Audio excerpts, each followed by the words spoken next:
Con nosotros vía telemática el doctor Gonzalo Muñoz. Él es abogado constitucionalista. ¿Cómo está, doctor Muñoz? Buenos días, bienvenido. Le acompañamos a Alexis Moncayo, quien le habla a Licenia Espinel. Ayer el presidente candidato Daniel Noboa reconoció en una entrevista radial que él no va a solicitar licencia a la Asamblea Nacional porque considera que la Asamblea tiene una agenda política para confundir, para molestar.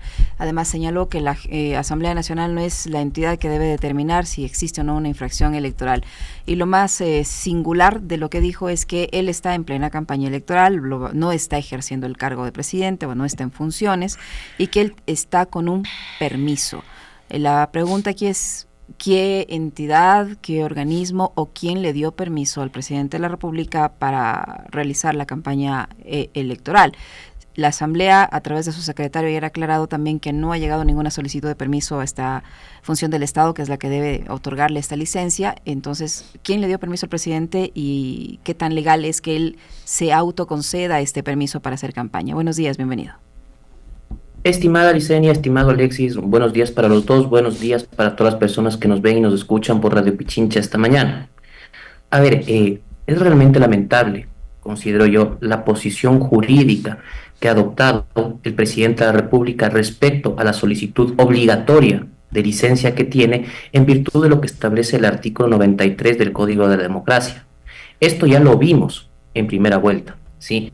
En primera vuelta el presidente tomó una postura jurídica realmente que carecía de sentido alguno, en el sentido de que estaba prácticamente en una situación de fuerza mayor por efectos de la campaña electoral y que eso configuraba una ausencia temporal.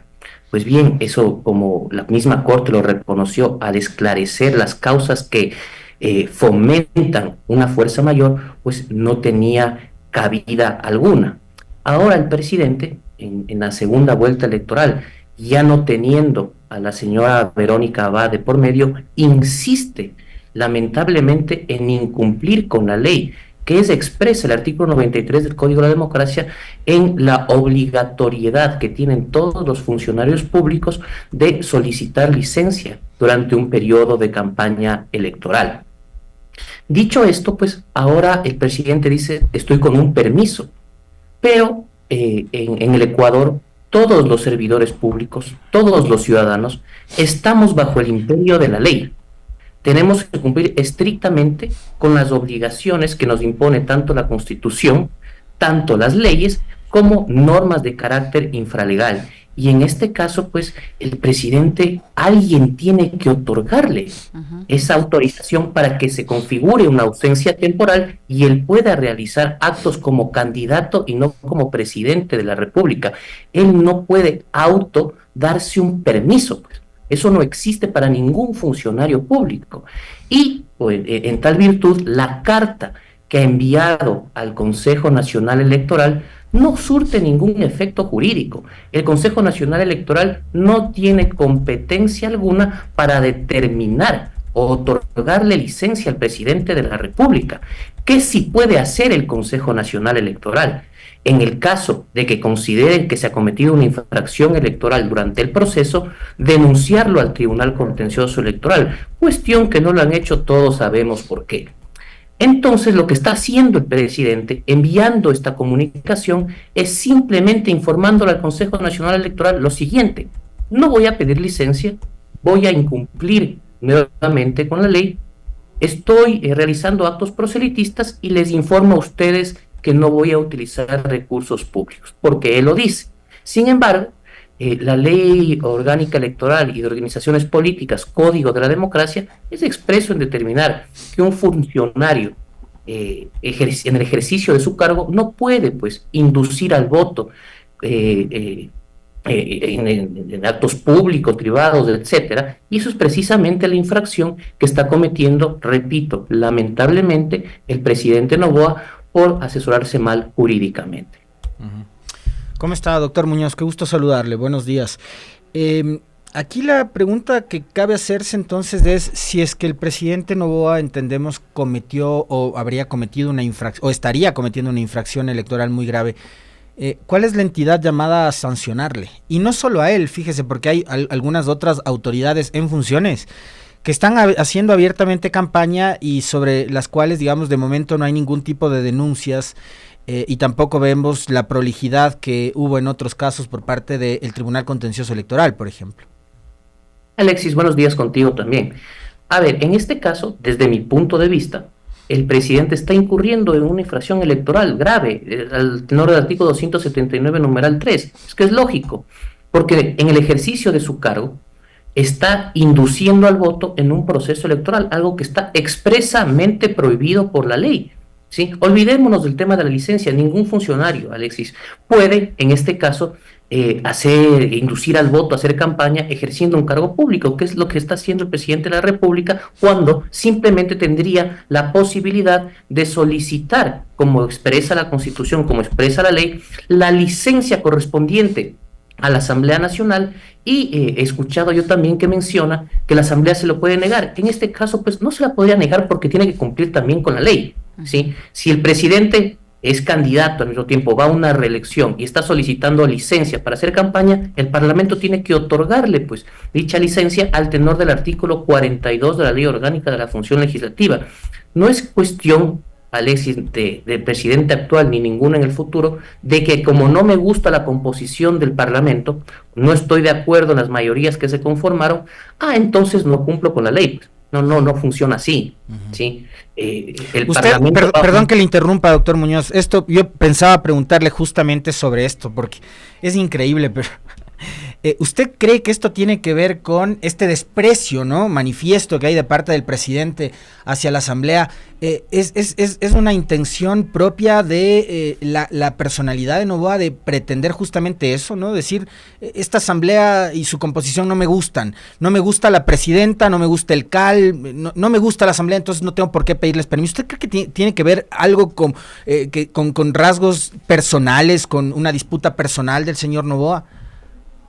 No sé si es una disputa personal, no quisiera entrar tampoco a analizar un rasgo psicológico, forma de actuar del presidente de la República, creo que es algo que no me compete, pero sí fruto de una disputa política que muchas veces es común en las democracias, ¿no? Así como han habido divergencias, han habido acuerdos. Sí, es una asamblea que le ha aprobado muchos proyectos de ley al presidente de la República cuando recién inició, y pues también le ha negado otros, entiende. El último, la famosa pues ley antipillos, que el presidente insistió en publicarla y la terminó declarando inconstitucional la Corte. Entonces, pues eso no es correcto. Olvidémonos de Noboa, de cualquier presidente, pues tienes que cumplir la ley independientemente de quién esté o cómo esté conformado el Parlamento, las mayorías que existen, etcétera. Porque si no, de otro lado, pues contrario censo, el Parlamento también podría decir lo mismo. No estamos de acuerdo con los rasgos del presidente de la República, con su forma de gobernar, entonces no le vamos a enviar para que objete parcial o totalmente las leyes. No funciona así un Estado de Derecho. El imperio de la ley sobrepasa a las personas. Doctor Muñoz, en este punto, ¿quién es el presidente ahora? ¿Quién está gobernando ahora? Porque, a ver, el presidente candidato dice que le notificó, le informó al Consejo Nacional Electoral, él se concedió el permiso y está en campaña hasta el 10 de abril. En esta entrevista dijo que está la vicepresidenta encargada, pero ¿encargada de qué? No sé si le encargó la presidencia a Helliber, que llegó a ese cargo también después de una sentencia bastante polémica del Tribunal Contencioso Electoral que destituyó finalmente a la vicepresidenta Verónica Abad. ¿Quién gobierna ahora? ¿Quién tiene la investidura? ¿Quién tiene el cargo de presidente si el presidente está en campaña? La Corte Constitucional, Licenia, fue clara en decir que no se puede encargar la presidencia de la República.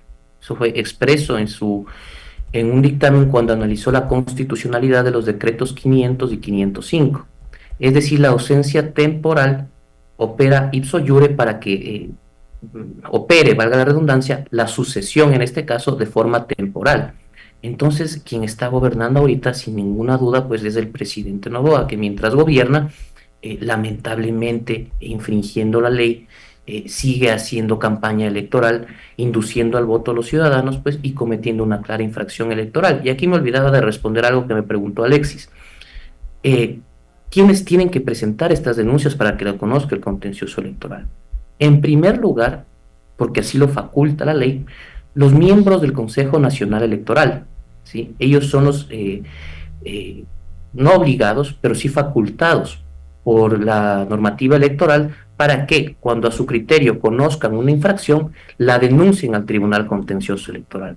Asimismo, todos los actores políticos, en este caso, pues quienes están compitiendo legítimamente con el presidente Noboa, pueden también presentar una denuncia y, por supuesto, Alex, cualquier ciudadano también. No existe una restricción para aquello y, sin embargo, pues entiendo yo que hasta el momento no se ha presentado ninguna denuncia para conocimiento del Tribunal Contencioso Electoral. Pero hay denuncias anteriores de la primera vuelta en la que pasó algo similar, que el presidente tampoco pidió licencia, que encargó la presidencia de la República en 2 ocasiones, y esas denuncias tampoco han tenido la agilidad que en un caso de esta naturaleza meritaría por parte del Tribunal Contencioso Electoral. No quiero equivocarme, Licenia, pero si no estoy mal, esas denuncias fueron archivadas, ¿ya?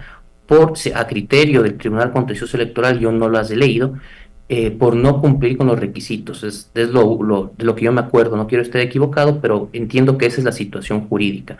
Sin embargo, pues ante lo sucedido en segunda vuelta, que están habilitados tanto el Consejo Nacional Electoral, actores políticos y la ciudadanía para presentar denuncias del contencioso por una supuesta infracción electoral. Si está habilitado el Consejo Nacional Electoral, ¿por qué la presidenta del organismo, la señora Diana Tamain, dice que a esta entidad no le compete?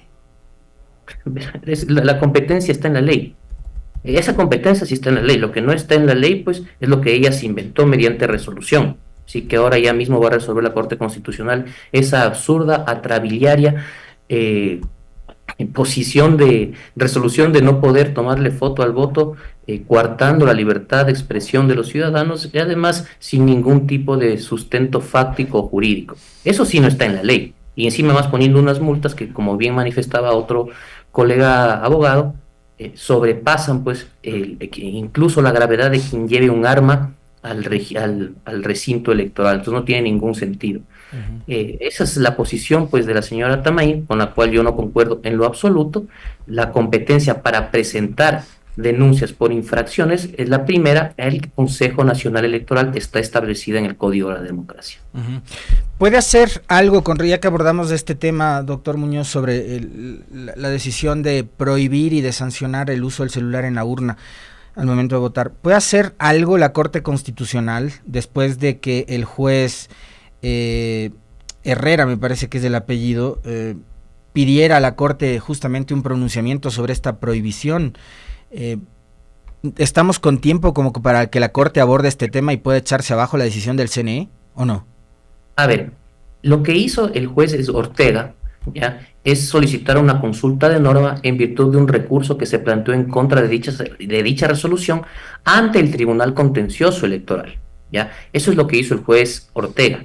Pero, paralelo a aquello, un abogado ya presentó una demanda de inconstitucionalidad directamente ante la Corte, demanda que fue admitida a trámite, demanda que pasó al Pleno para que se adelante el orden cronológico y fue aprobado dicha priorización de la causa, y entiendo yo que ya hay una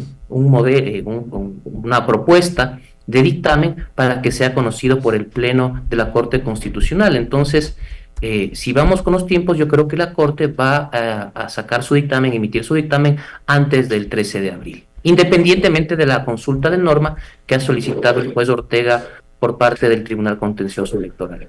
Si no hay denuncias, si el Consejo Nacional Electoral no dice nada y no hace nada, como pasó en la primera vuelta electoral, doctor Muñoz, el presidente de la República y candidato a la reelección se sale con la suya, hace y deshace la Constitución a su antojo, ¿eso va a pasar? A ver, Licena, ya sabemos, creo que no tenemos ninguna duda en que el Consejo Nacional Electoral pues no va a hacer absolutamente nada, va a ser de la vista gorda, ¿sí? Pero a mí sí me sorprende que partes interesadas con un interés legítimo en este tema no presenten denuncias electorales ante una infracción electoral inobjetable y clara, ¿sí? Entonces, por ahí también hay que hacer un llamado, no solo de quien no esperamos nada, que del Consejo Nacional Electoral, sino de las organizaciones políticas. Uh-huh. Y yo tenía otra consulta, doctor Muñoz. ¿Qué tan legal o qué tan constitucional es la designación de la señora Helliber como vicepresidenta de la República? Y le pregunto esto porque llama la atención la sentencia del Tribunal Contencioso Electoral que movió del cargo a la vicepresidenta Verónica Abad porque le sancionan por una infracción electoral grave, le restan los derechos políticos por 2 años, le multan y le obligan a pedir disculpas públicas, algo similar a lo que pidieron con el alcalde Pincay de Puerto Viejo.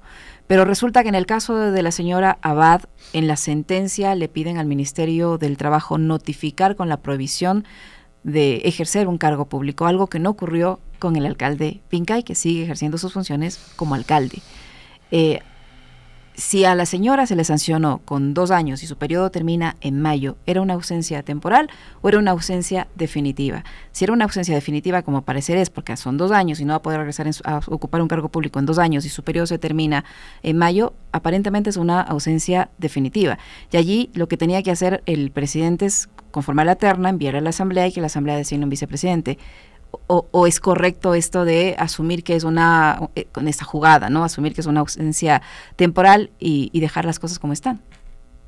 A ver, Licenia, efectivamente estamos ante 2 fallos contradictorios por parte del Tribunal Contencioso Electoral. No sé si ustedes recuerdan cómo se originó el caso del alcalde Pincay. El alcalde Pincay fue víctima de un atentado, no pudo acudir al debate y después el Tribunal Contencioso Electoral lo sancionó con la suspensión de derechos políticos precisamente por no ir al debate. Y esto causó un reclamo pues de la ciudadanía por lo ilógico de la decisión y terminaron pues permitiéndole ejercer el cargo. Ahora, siendo muy objetivos jurídicamente, la suspensión de derechos políticos que implica no solamente el derecho de elegir y ser elegido, sino el artículo 61 de nuestra Constitución establece como parte de los derechos políticos los derechos de participación también, ¿ya? Entre ellos la capacidad de ejercer un cargo público. Entonces, si a usted, a mí, a cualquier persona le suspenden de sus derechos políticos, no puede ejercer ese momento un cargo público, no puede presentar iniciativas populares normativas,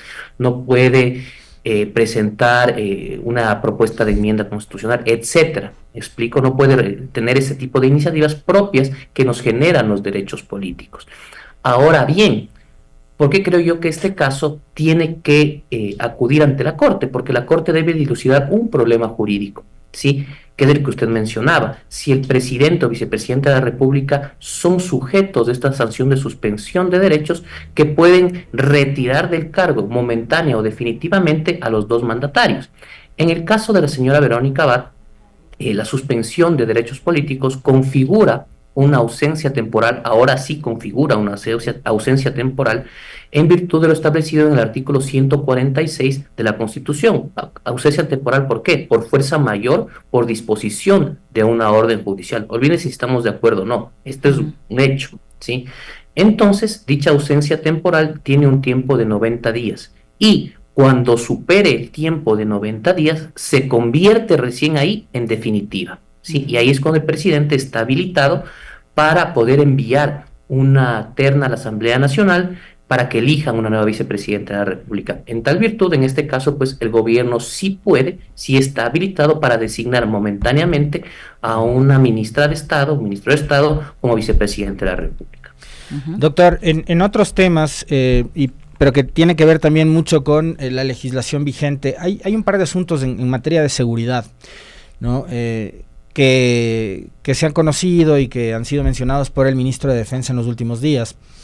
Primero, la construcción o implementación de bases militares para tropas extranjeras. Sabemos que hay una prohibición que todavía está en la Constitución que no ha sido reformada. ¿Qué tan viable y qué tan legal es que el gobierno en este momento esté justamente pensando o ya haciendo aquello?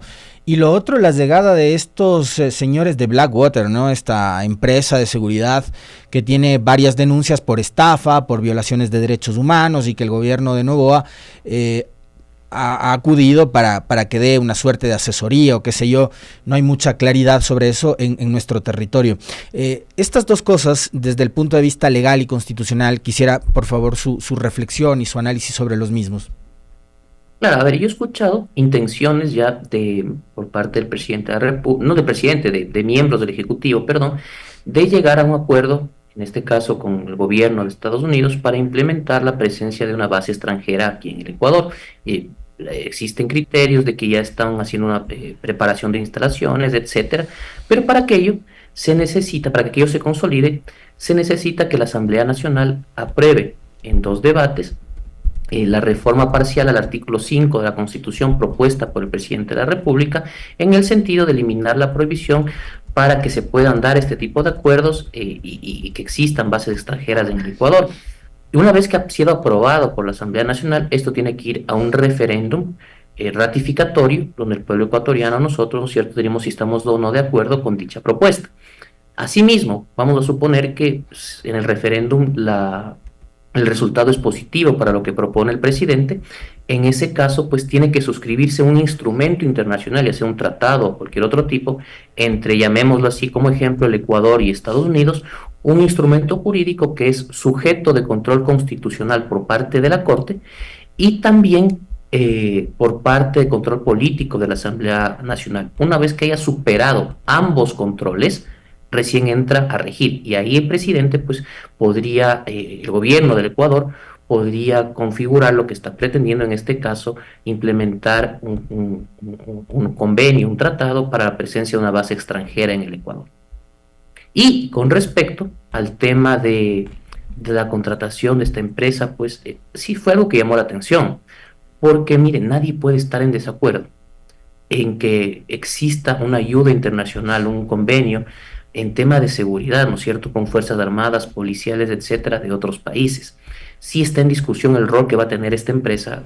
Leí en el periódico recién que existen contradicciones. Primero decían que iban a estar en las calles, después ya no. Ahora leí, no me acuerdo aquí, qué funcionario de gobierno, diciendo que van a dar asesoría. Sí. Entonces, sí es un tema que puede estar rayando en una inconstitucionalidad, toda vez que el tema de seguridad está claramente establecido que es competencia a nivel interno de la Policía Nacional y en el otro sentido también lo que refiere control fronterizo, etcétera, por parte de las Fuerzas Armadas. Entonces, pues hay que estar atentos a las funciones que va a tener esta famosa empresa. Es decir, ¿sería legal que vengan mercenarios, que es lo que hace esta empresa, o conocida por eso? ¿Es legal, sería legal que vengan mercenarios a colaborar o asesorar a las Fuerzas Armadas ecuatorianas? A ver, Licenia, si usted me dice que el día de mañana usted va a traer un asesor en seguridad, olvidémonos si es de esta empresa que, como dicen, es de mercenarios, ¿sí? Y sí, es legal que vengan a asesorar, ¿no es cierto? Y que den ideas de ser operativos, etcétera, en contra del crimen organizado. Desde mi punto de vista, no hay una incompatibilidad constitucional. ¿Cuándo sí podría haber una incompatibilidad, una contradicción con la Constitución? El momento en que estén en las calles. Porque eso sí, nuestra Constitución no nos permite, bajo ningún concepto, que fuerzas privadas, en este caso, ejerzan labores de seguridad interna y externa. ¿Sí? Entonces, dependiendo para qué vengan, pues tendremos que hacer un análisis respecto de su compatibilidad, para la redundancia, con la Constitución y nuestras leyes. En caso de que eso llegase a concretarse allí, ¿quién debería tener el control? ¿Fuerzas Armadas Nacionales, las Fuerzas Armadas del Ecuador, la Policía del Ecuador, sobre este grupo privado? Entendería yo que sí, no sé exactamente, como han habido varias contradicciones, no sé exactamente qué es lo que quieren hacer, pero ya le digo, desde mi punto de vista no pueden ejercer labores de seguridad interna, externa, es decir, estar en las calles patrullando, eso no lo pueden hacer. En caso de que vengan a dar una asesoría, que en mi criterio sí se puede, pues hay que ver qué es lo que determina el presidente de la República o el gobierno, el ministro de Defensa, etcétera, si habrá un comité conjunto entre las Fuerzas Armadas, la policía, etcétera, con ellos para recibir recomendaciones, porque no pueden hacer otra cosa en temas de seguridad. Muy interesante. Muchísimas gracias, doctor. No sé si tienes más inquietudes, Muy Alexis. Muy gentil por acompañarnos. Genia, gracias a ustedes por la invitación. Como siempre, un gusto estar aquí. Gracias a todas las personas que nos escucharon esta mañana. Lo pruebe para usted, doctor. El doctor Gonzalo Muñoz, abogado constitucionalista.